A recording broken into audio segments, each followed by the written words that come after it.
প্রিয় ছাত্রছাত্রীবৃন্দ, কেমন আছো তোমরা? যেভাবে থাকো বুঝতেই পারছি, আমরাও তো খুব বেশি ভালো নেই। তারপরেও সপ্তাহে একটু যোগাযোগ তো হচ্ছে, দেখা হচ্ছে না বটে, কিন্তু যোগাযোগ তো হচ্ছে। এই যে করোনার যে কঠিন কালটা আমরা বেরোচ্ছি, কবে শেষ হবে এটা জানি না, তবে আশায় আছি খুব শিগগিরই হয়তো দেখা হবে। তা এমন একটা অবস্থা হয়ে গেছে, করোনা আমাদেরকে আক্রমণ করতে করতে, করোনা ঘরের ভিতর থাকতে থাকতে, মানুষের সঙ্গে মিশতে মিশতে কেমন যেন করোনাটা একদম নিজেদের মানে সাথে সাথী হয়ে গিয়েছে। বিষয়টা আসলে এরকম একটা কি যেন একটা সিনেমা দেখেছিলাম, সিনেমাটার নাম হচ্ছে গিয়ে পৃথিবী আমার চায়। তো সেখানে একটা ছিল যে উত্তম কুমার ছিল নায়ক। উত্তম কুমার সেখানে নায়ক, MA পাস একজন মানুষ, একেবারে বেকার, বাড়ি থেকে বিতাড়িত, চাকরি পায় না, বছরের পর বছর কোনো চাকরি নাই, ঘুরে বেড়াচ্ছে, মানে চাকরির জন্য ফেউ ফেউ করে ঘুরে বেড়াচ্ছে, কিন্তু কোনো চাকরি হচ্ছে না। তা এই যে কঠিন অবস্থা, মানে এখন সে কি করে, বিভিন্ন জায়গায় ঘুরে বেড়ায় চাকরির জন্য। তা এখন দেখা গেছে এক জায়গায় টিয়ে আছে না, ভাগ্য গণনা করে, নিজের ভাগ্যের ঠিক ঠিক নাই, অন্যের ভাগ্য গণনা করে, এই টিয়ে নিয়ে বসে থাকে। তাও সেখানে মানে হাত দেখায়, কিংবা টিয়ে নিয়ে বসে থাকে, হাত দেখায়, হাত দেখে ভাগ্য গণনা করে। তা ওই রকম দেখে যে এক জায়গায় ভাগ্য গণনা করছে, ও সেখানে গিয়ে দাঁড়ায় যে আমার ভাগ্যটা একটু দেখে দেবেন, আমার হাতটা একটু দেখে দেবেন। তা যা আসো, কত 5 পয়সা, আপনার তখনকার মতো 5 পয়সা দিল। 5 পয়সা দিয়ে গণন ভাগ্য মানে গণক খুব একটা মুড নিয়ে ভাগ্য গণনা করছে এভাবে।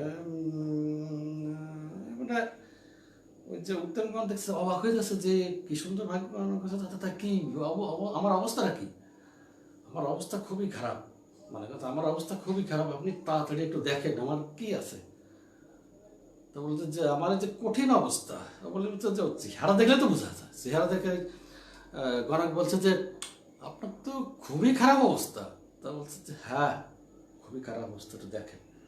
দেখছে হাতটা মানে ভালো করে দেখছে, দেখে তা গণক বলছে যে তা আমার এই যে কঠিন অবস্থা এটা কতদিন চলবে? তা গণক বলে যে খুব 5 বছর চলবে। তা বলছে যে 5 বছর, মানে খুব আগ্রান্বিত হয়ে যায় যে 5 বছর, 5 বছর, 5 বছর পরে না জানি আমার কি হবে।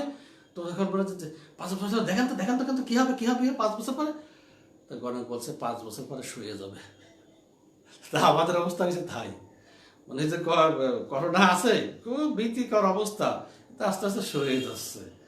এই যে সয়ে যাওয়ার ভিতর যে তা তো সয়ে যেতে আসছে, তা তোমরা বুঝতেই পারছো যে ধীরে ধীরে সব কিছু নর্মাল হতে শুরু করেছে। যা হোক, তোমাদের সামনে আজ আমি অনলাইনে আগে বলেছিলাম যে আজ দ্বিতীয় পত্রে ক্লাস নেব। আজ আমি দ্বিতীয় পত্রের যে ক্লাসটি নেওয়ার কথা চিন্তা করছি, সেটা হচ্ছে কি তোমাদের দিনলিপি। দিনলিপি, দিনলিপি শব্দের অর্থ কি? দিনের লিপি, অর্থাৎ একটা দিনের লিপি বলে লেখা। দিনলিপি খুব ভালো করে বোঝা যায় না। আমি যদি বলি যে ডায়েরি লেখো, তুমি খুব ভালো করে বুঝে যাবে ডায়েরি কাকে বলে। বিষয়টা হচ্ছে এইরকম যে আমরা মানে বিশ্ববিদ্যালয় কাকে বলে চিনি না, কিন্তু ইউনিভার্সিটি চিনি। ইউনিভার্সিটিও না, ভার্সিটি হয়ে যায়। এই যে আমরা বাংলার থেকে ভালো ইংরেজি বুঝি, এগুলো কেন তা তো তোমাদের আগেই বলেছিলাম যে পারিভাষিক মানে তৈরি হয়ে গিয়েছে। যাও, আমরা দিনলিপি পড়াবো। বাংলায় বলছি যে দিনলিপি, ইংরেজি ডায়েরি। এই দিনলিপি লেখা মানে কি? দিনলিপি কিন্তু এরকম না, মানে আমরা দেখা যায় ছোটবেলায় তোমাদের নিজেরাও ভাবো, হয়তো আমাদেরও ছিল, ডায়েরি লিখেছি যে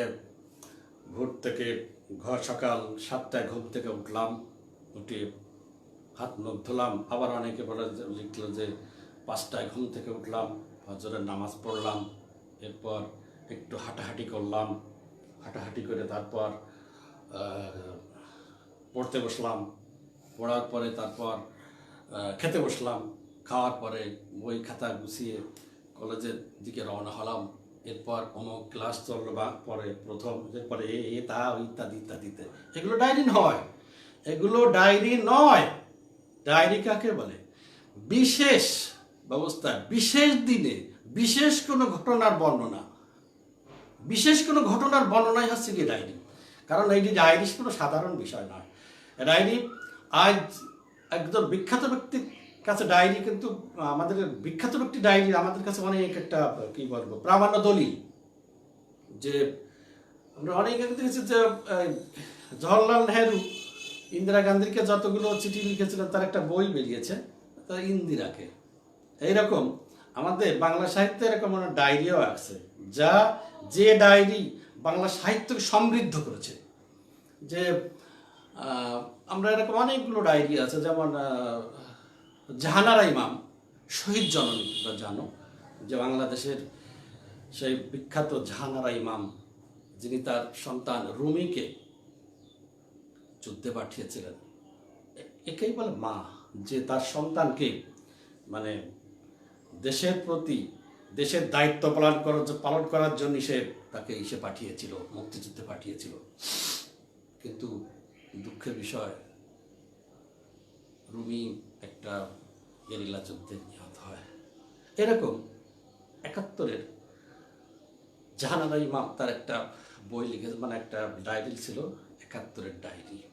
এই ৭১-এর ডায়েরি তিনি ৭১ সালে রুমিকে মুক্তিযুদ্ধে পাঠানো কিংবা বঙ্গবন্ধু স্বাধীনতার ঘোষণা, এরপরে বিভিন্ন সময় এই ডায়েরি লিখেছেন। সেই ডায়েরিটাই আজ আমাদের বাংলা সাহিত্যের একটা প্রামাণ্য, ৭১-এর প্রামাণ্য দলিল, মুক্তিযুদ্ধের প্রামাণ্য দলিল। তা এই মুক্তিযুদ্ধের প্রামাণ্য দলিলে একটা আমি বলি যে জাহানারা ইমাম যেটা লিখেছে, অনেক ডায়েরি আছে, তার মধ্যে একটা আছে আজ ঈদ, খুশির হুল্লোড় বয়ে যাচ্ছে সবার বাড়িতে, আমার বাড়িতে সেসব কিছু নাই, আমার একটা ঘরেও ঝোলঝাড়া হয়নি, আমার ঘর বাদে প্রতিটা ঘরে প্রচুর ধুলা জমে আছে, সে এক করুণ অবস্থা। তারপরে আমি পোলাও রেঁধেছি, আমি সিমাই রেঁধেছি, আমি পায়েস রেঁধেছি, আমি কোরমা রেঁধেছি, যদি ওরা আসে। ওরা মানে রুমির বন্ধুরা, ওরা যদি মনে করে যে মায়ের কাছ থেকে ঘুরে আসে, ওরা যদি আসে, সে যখনই হোক না কেন, আমি তাকে আমার পাশে বসিয়ে তাকে আমি এই রান্নাগুলো খাওয়াবো, এই আশায় আমি এই রান্নাগুলো করেছি আজ ঈদ। এই যে জাহানারা ইমামের যে লেখা ৭১-এর ডায়েরির একটা ডায়েরি, মানে একটা দিনের লেখা আমি তোমাদের বললাম। এইরকম এই যে বিখ্যাত ব্যক্তি যত পৃথিবীতে আছে, যারা ডায়েরি লিখেছে, সেই ডায়েরিগুলো একটা সময় প্রামাণ্য দলিল হয়ে গিয়েছে সেই দেশের।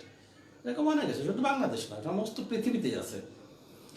তা আমরা এই যে ডায়েরি, এই যে দিনলিপি, এই লেখার একটা আছে, সিস্টেম আছে। আমি সংজ্ঞাটা বলেছি নিশ্চয়ই, যে বিশেষ দিনের বিশেষ কোনো ঘটনা বর্ণনা, এই হচ্ছে গিয়ে দিনলিপি বা ডায়েরি। তা আমরা এখানে প্রথমে কোনো, ধরো তুমি বাড়িতে নাই, কোথাও বেড়াতে গিয়েছো, সেখানে একটা খুবই হৃদয় বিদারক ঘটনা ঘটে গিয়েছে, যা তোমার হৃদয়কে আলোড়িত করেছে, মনকে আন্দোলিত করেছে। এটা তোমার মনে হয়েছে যে এই ঘটনাটা আমার লিপিবদ্ধ করে রাখা উচিত। তখন তুমি ওইটা লিখতে বসলে, এবং ওইটা লিখলে, যেভাবে লিখলে, যে সিস্টেমে লিখলে, যে কায়দায় লিখলে, ওটাই হচ্ছে গিয়ে ডায়েরি। এই ডায়েরি লেখার কিছুটা একটা ফরম্যাট আছে। যেমন প্রথমে তুমি ডায়েরি লেখার, দিনলিপি লেখার আগে তারিখটা দেবে। যেমন ধরো এই তারিখটা হতে পারে, ধরো আজ করোনাকালীন সময়,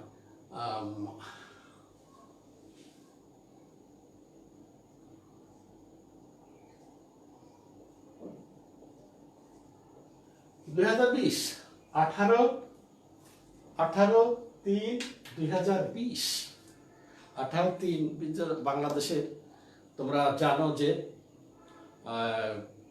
চীনে যখন ডিসেম্বরে করোনার প্রাদুর্ভাব ঘটে, তখন দিনের পর দিন শত শত মানুষ প্রতিদিন মারা যাচ্ছিল, এমনকি হাজার হাজার হাজারো মানুষ মারা যাচ্ছিল।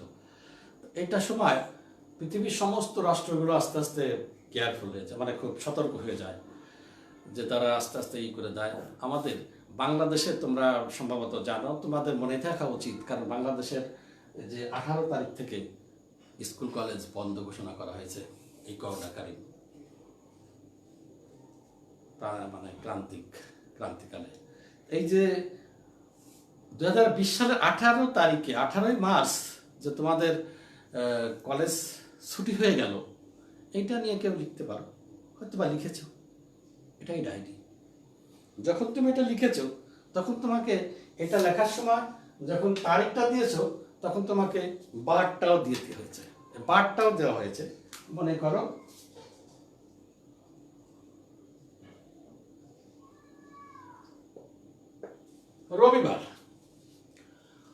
রবিবার, আর এরপরে সময়। তুমি এই ডায়েরিটা যখন লিখছো তখন তুমি বাড়িতে নয়, হয়তো তোমার মামার বাড়িতে আছো, হয়তো বন্ধুর বাড়িতে আছো, কিন্তু ইচ্ছা করেছে যে করোনা পৃথিবী আক্রান্ত হয়েছে, আমাদের বাংলাদেশের স্কুল কলেজ বন্ধ হয়ে গিয়েছে, আমি এটা লিপিবদ্ধ করবো। অথচ তুমি তখন বাড়ি নাই, তুমি আছো হয়তো বন্ধুর বাড়িতে। আচ্ছা, বন্ধুর বাড়িতে তুমি রাত 12টায় লিখছো, তুমি লিখলে সময়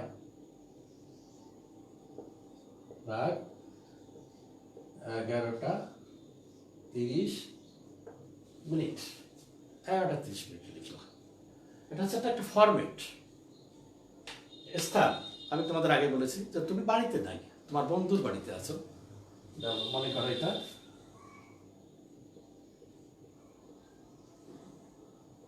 বন্ধুর বাড়ি,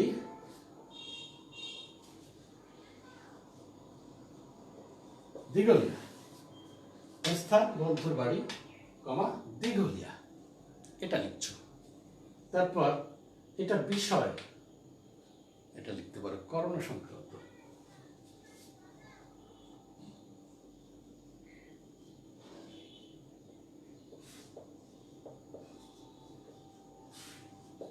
করোনা সংক্রান্ত এই যে যে ঘটনাগুলো বললে, দিল্লি তুমি লেখা শুরু করে দিয়েছো। এখন তুমি এই যে ডায়েরিটা লিখবে, এই ডায়েরি তোমার ফরম্যাট, এই ফরম্যাটটা হচ্ছে কি এই ফরম্যাটটা হচ্ছে কি এটা। তো এই ফরম্যাটে তুমি এখানে লিখবে করোনা, এরপরে তুমি বর্ণনা করবে। আজ মার্চ মাসের 18 তারিখ, গভীর রাত, বন্ধুর বাড়িতে বসে আছি, ঘুম আসছে না, এভাবে শুরু করলে, কিংবা তোমার মতো শুরু করলে, তুমি যা কিছু দিয়েই শুরু করতে পারো, যা কিছু দিয়েই শুরু করতে পারো। কারণ তুমি সময় মানে এটা তো তোমার ডায়েরি লেখা। আমি তোমাদের যেহেতু বলেছি যে বিশেষ কোনো দিনের বিশেষ কোনো ঘটনার বর্ণনা, এটা হচ্ছে গিয়ে ডায়েরি। তার ডায়েরি লিখতে গেলে আবেগ আক্রান্ত হয়ে যেতে হয়। অনেক সময় রাগ আসে, অনেক সময় সেন্টিমেন্টাল হয়ে যেতে হয়, কান্না আসে, অনেক সময় অনেক ধরনের মানে ভাব, ঠিক সেই ভাবের বর্ণনা দিয়েই তুমি সেটা লিখবে। এই যে এটা লিখে সেটা শেষ করে দেবে। যদি তুমি মনে করো যে প্যারার দরকার নাই, এক প্যারাতেই তুমি লিখে শেষ করতে পারো। তাহলে তুমি এই যে দিনলিপিটা লিখছো, এটা কিন্তু 10 মার্ক, মনে রেখো।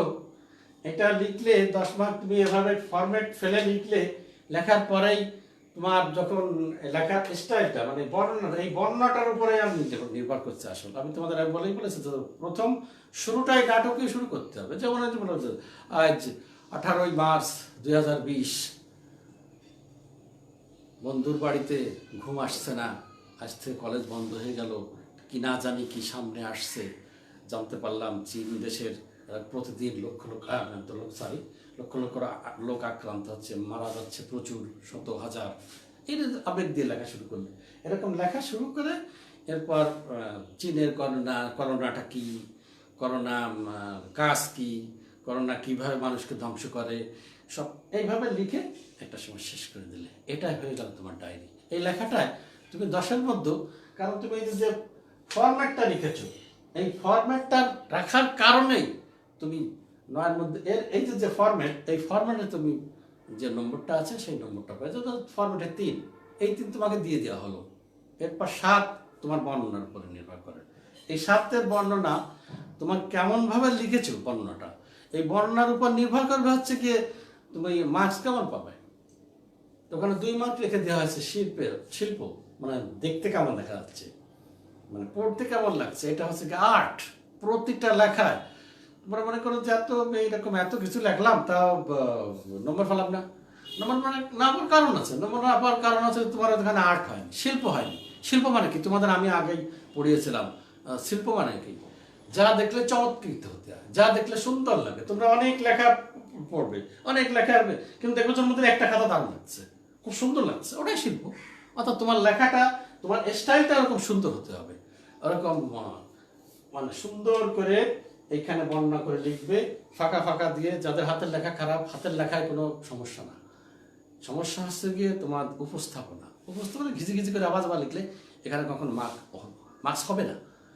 মানে তুমি এই যে 3 পাবেই, এই 3 দিয়ে 7 2 দিয়ে দিচ্ছে, আর এই 5-5-এর মধ্যে ধরো 3 দিয়ে দিচ্ছে, 3 আর 2 5, আর শিল্পের মধ্যে 0, অর্থাৎ 10-এর মধ্যে তুমি পাইলে 5। পুরোটা লিখেও 5 লিখলে 5 পাইলে। আবার যেমন ধরো এটা তো সুন্দরভাবে লিখলে, এইটা লিখলে 3 চলে গেল, আর থাকলে 7-এর 2 থাকবে আছে গিয়ে আর্টে, শিল্পে। এই 2-এর 2 বাদ থাকলে 5। এই 5-এর মধ্যে তুমি যদি 4 পাও, 4 পাবে, যদি ভালো লাগো 5-এর মধ্যে 5, তাইলে হয়ে গেল কি 5 আর 3 8। আর ওই যে 2 হচ্ছে গিয়ে শিল্প, আর্ট, দেখার জন্য ভালো দেখা যায়, সুন্দর দেখা যায়, এটা হচ্ছে গিয়ে 2। তাইলে তুমি কি হয়ে যাবে, 2-এর মধ্যে 2 দিয়ে 10-এর মধ্যে 10। কিন্তু 10-এর মধ্যে 10 দেখা যায় যে 10-এর মধ্যে 10 পায় খুব ভালো, যারা উপস্থাপন করতে পারে এরা পায়। বলো যে পায় না, পায়, 10-এর মধ্যে 10 পায়, 10-এর মধ্যে 8 পাচ্ছে, স্বাভাবিক 8 পাবেই। আর ওই যে যেটা বললাম যে হাবাজাবা লিখলে এরকম 5 হয়ে যাবে, 3 হয়ে যাবে, 2 হয়ে যাবে। তা এই দিনলিপি লেখা খুবই সহজ। 10 মার্কসের উত্তর, 10 মার্কসের প্রশ্ন, 10 মার্কসের। এখানে তোমাকে লিখতে হবে হচ্ছে গিয়ে ওই বেশি হলে কি একটা পাতা লিখলে, একটা পাতা বেশি হলে এক পাতা, ওই পাশে 100 পাতা গেল, কারণ এইটা তোমাকে হচ্ছে একটা স্পেস দিতে হচ্ছে তাকে। ওকে, এটা। এইবার আর একটা কথা বলি, তুমি যে বলো যে কেউ বলতে পারো যে স্যার ডায়েরিতে এমন এমন লেখা আছে যে 13 মার্চ 18 মার্চ 2020 এরপর লেখা শুরু করেছে। এইবার তোমাদের ওটাও লেখা যাবে, ওটাও লেখা যাবে। তুমি ডায়েরি লেখা শুরুর আগে শুধুমাত্র লিখলে বলে যে 18 মার্চ 2020 বুধবার, ব্যাস, এটা দিয়েই তুমি ডায়েরি লেখা শুরু করলে। এটা ডায়েরি লিখলে, হ্যাঁ ডায়েরি লিখলে হলো। যেমন ঘোলও খাওয়া যায়, দুধও খাওয়া যায়, দুধে কতটুকু প্রোটিন আর ঘোলে কতটুকু প্রোটিন এটা সবাই জানে। তা ওইভাবে লিখলে ওই 3-এর মধ্যে তুমি ওখানে তুমি 1 পাবে, বেশি হলো 2। তার মানে কি হচ্ছে, তুমি খুব সুন্দর করে দেখে লিখে তারপরে দেখা যাচ্ছে তুমি ভালো নম্বর পাচ্ছ না।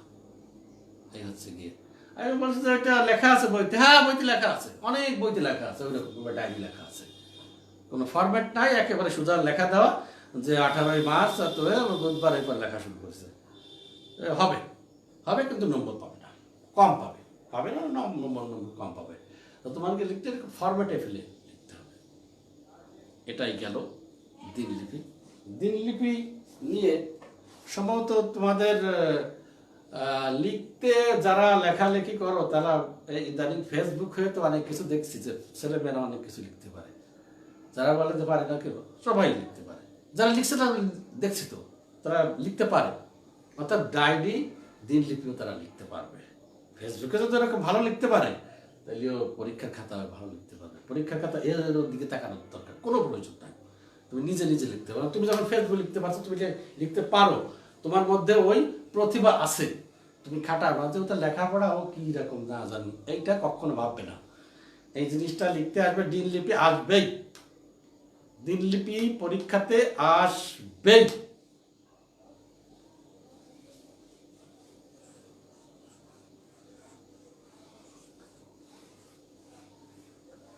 এবার এবার আর একটা কথা বলি, দিনলিপি দিনলিপি আসবে, কখনো কখনো দিনলিপির বিকল্পে আরেকটা জিনিস এসে যায়, সেটা হচ্ছে কি অভিজ্ঞতা বর্ণনা।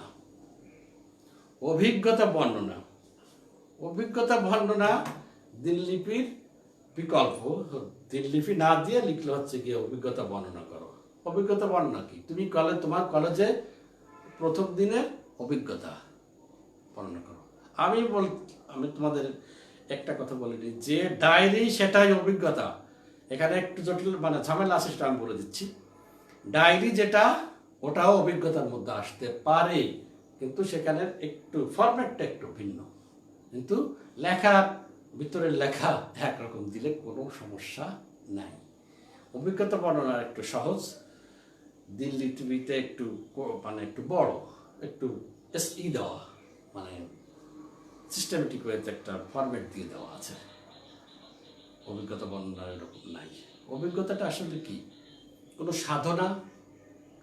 সাধনা অথবা বহুদর্শিতা দ্বারা যে লব্ধ যে জ্ঞান, এটা হচ্ছে কি অভিজ্ঞতা।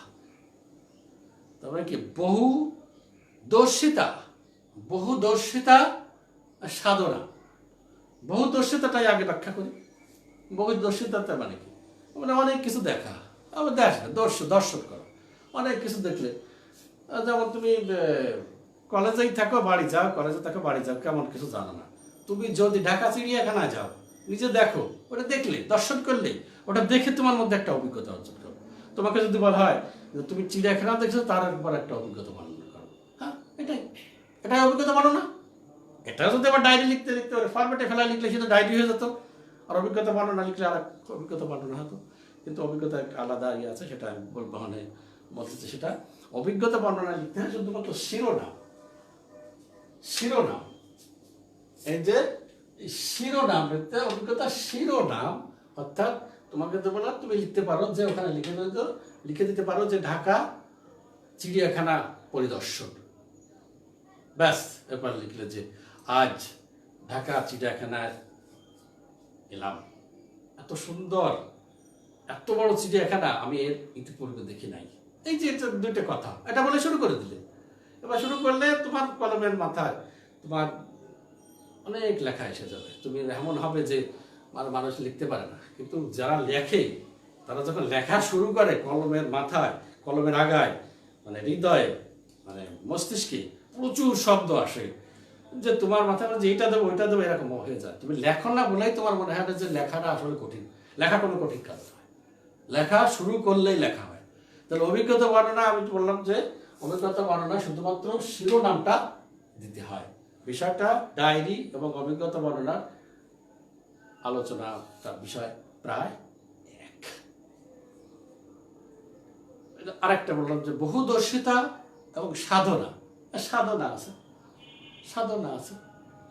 যেমন কি, কোনো কিছু পাওয়ার জন্য, কোনো কিছু নেওয়ার জন্য, কোনো কিছু লব্ধ করার জন্য, যে মানে চিন্তা চেতনা বা মানে শরীর, মন, এগুলোকে কি করা, প্রক্ষিপ্ত করা, অর্থাৎ সেটাকে পাওয়ার জন্য তোমার মানে চিন্তা করা, সেটাকে পাওয়ার জন্য তোমার সাধনা, যে এটাই হচ্ছে গিয়ে মানে সাধনা। এবং বহুদর্শিতা, সাধনা, এই দুইটা মিলেই হয়ে যাচ্ছে যে অভিজ্ঞতা।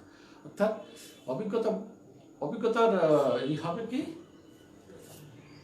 সাধনা এবং বহুদর্শিতা দ্বারা লব্ধ জ্ঞানকে অভিজ্ঞতা বলে।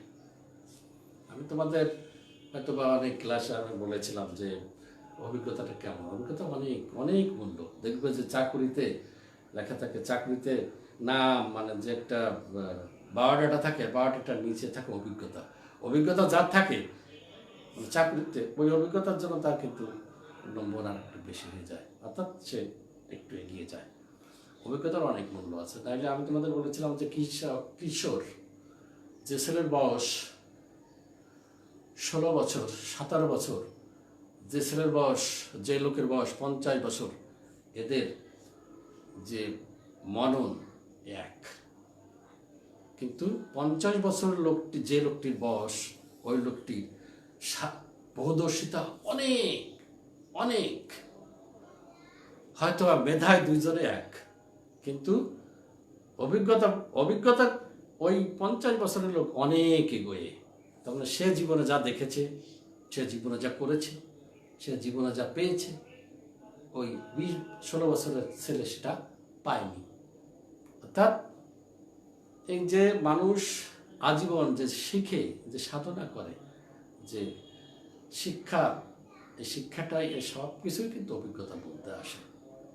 শিক্ষাটা কি তা তো তোমরা জানো যে শিক্ষা মানেই ইতিবাচক কোনো ধ্যান ধারণা পরিবর্তন। ইতিবাচক বলা হয়েছে এই কারণে, নইলে যে চুরি করাও তো শিখায়, ওটাও তো শিক্ষা, ওটা শিক্ষা না। কারণ এখানে বলা হয়েছে ইতিবাচক, ইতিবাচক ধ্যান ধারণা পরিবর্তন। অর্থাৎ তুমি আগে জানতে না যে সূর্য, তুমি দেখো যে সূর্য পৃথিবীর চারিদিকে ঘুরছে, এটা তুমি দেখো সাধারণ জ্ঞান। কিন্তু বই পড়ে, টেলিস্কোপ দিয়ে দেখে, বিজ্ঞানীদের কাছ থেকে বহুদর্শিতা এইসব দেখে বুঝলেন না, সূর্য পৃথিবীর চারিদিকে ঘোরে না, পৃথিবী সূর্যের চারিদিকে ঘোরে। এই যে ইতিবাচক যে জ্ঞানটা অবলম্বন করলে, এটাই শিক্ষা। অর্থাৎ এই শিক্ষা, সাধনা, বহুদর্শিতা সবই অভিজ্ঞতার মধ্যে আসে। এই অভিজ্ঞতা, আমি তোমাদের বললাম যে দিনলিপি যেমন লিখতে হবে ওরকম ফরম্যাটে ফেলায়, অভিজ্ঞতা ওইরকম ফরম্যাটে ফেলায় লেখার কোনো দরকার নেই। অভিজ্ঞতা শুধুমাত্র শিরোনাম দিয়ে লেখা শুরু করবে, বর্ণনা দেওয়া শুরু করবে। অভিজ্ঞতা, দিনলিপি, এর সবই এক। তবে বেশিরভাগ ক্ষেত্রে আমি পরীক্ষায় এতদিনে যা দেখেছি, দিনলিপি লেখা বেশি আসে। তা ওই একই কথা বারবার বলছি, দিনলিপি, অভিজ্ঞতা, এইটা নিয়ে জিনিসটা এক। আবার বলছি এক, এটা নিয়ে আলাদা কোনো ভাবনা, কোনো প্রয়োজন নাই। একই জিনিস যেটা দিনলিপিতে লেখা যাবে, সেটা অভিজ্ঞতা বর্ণনা করা যাবে। দিনলিপিতে লিখতে হলে কিছু ফরম্যাটে লিখতে হবে। যেমন ফরম্যাটটা কি বলছে, আমি এরকম এটা ধরে নিতে পারো, সেটা হচ্ছে গিয়ে অ্যাপ্লিকেশন একটা ফরম্যাট থাকে। যেমন বায়োডাটার দেওয়া থাকে, একটা ফরম্যাট দেওয়া থাকে,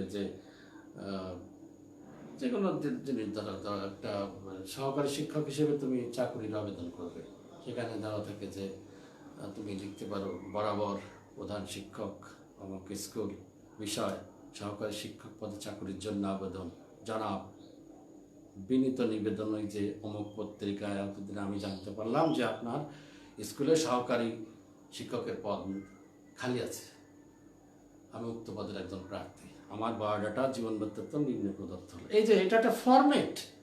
আবার ওই একই জিনিস চিঠি যখন তুমি লিখবে যে তোমার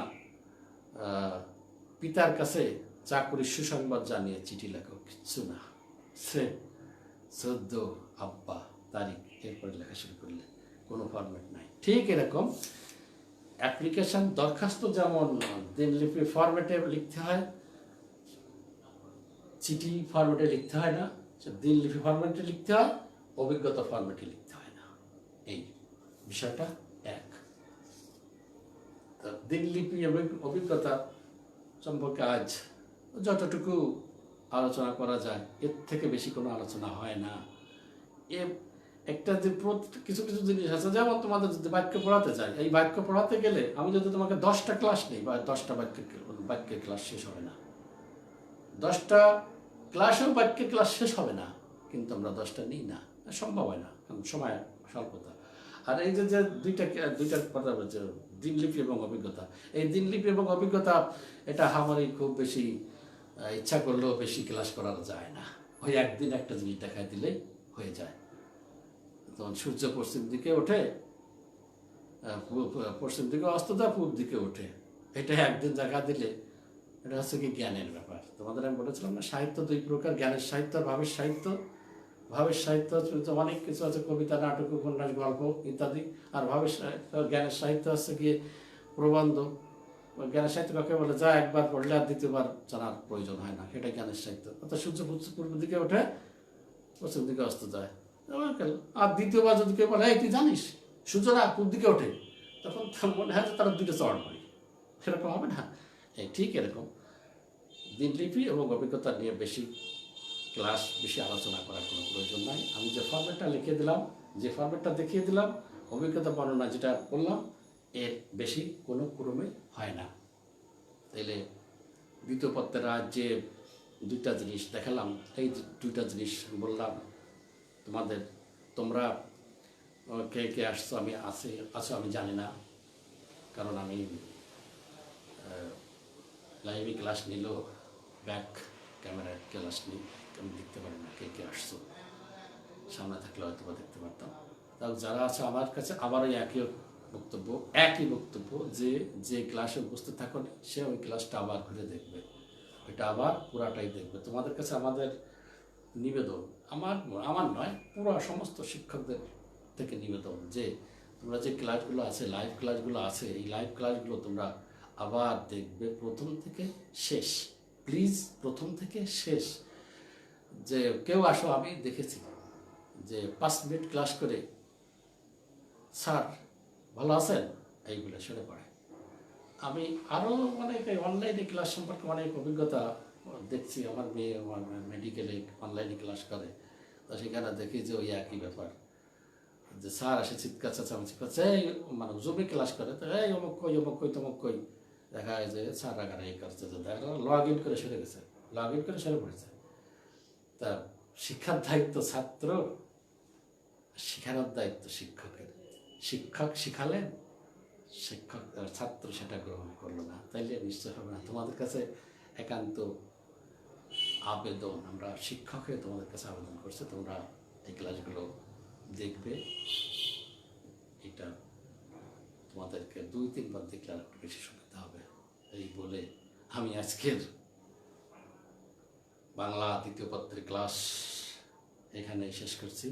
আবার দেখা হবে ইনশাল্লাহ। আল্লাহ চাইলে হয়তো খুব দ্রুত দেখা হতে পারে তোমাদের সরাসরি, আর নাই চাইলে এভাবেই চলবে। আবেদন নিবেদন শুধু একটাই, তোমরা ভালো থেকো, যেভাবেই থাকো ভালো থেকো, বাইরে গেলে মাস্ক পুরো। খুদা হাফেজ।